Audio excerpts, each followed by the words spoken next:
Dámy a pánové, chlapci a děvčata, dnes tady mám nové video, vlog z přehrady Těrlicka.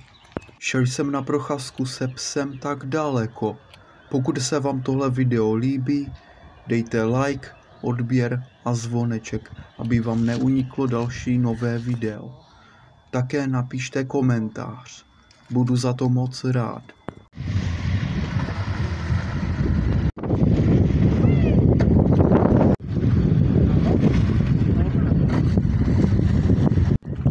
I špatný komentář je taky komentář.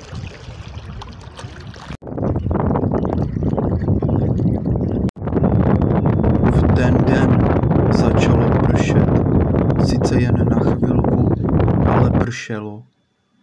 Proto jsem se s psem Bartem schoval tady do této hospody.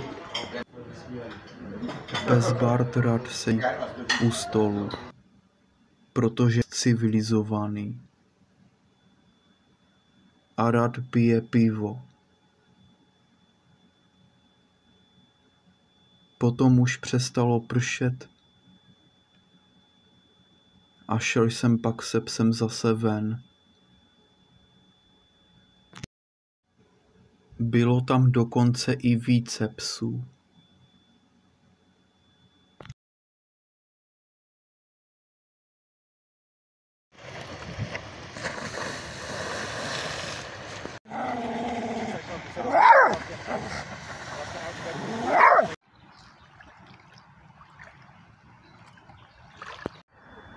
Pes Bart byl také se na chvíli okoupat ve vodě, no a potom vylezl ven nahoru.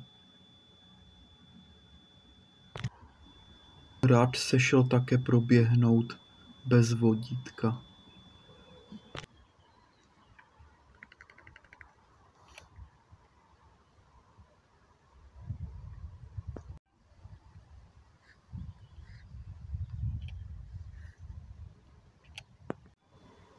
Samá voda.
Pes Bart se snaží usnout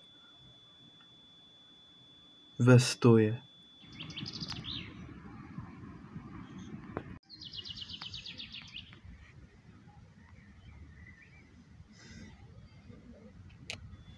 A to bude pro dnešní video všechno a já se s váma loučím, takže nezapomeňte se koukat na moje příští videa, pokud nějaká budou. Ahoj, čauky mňauky.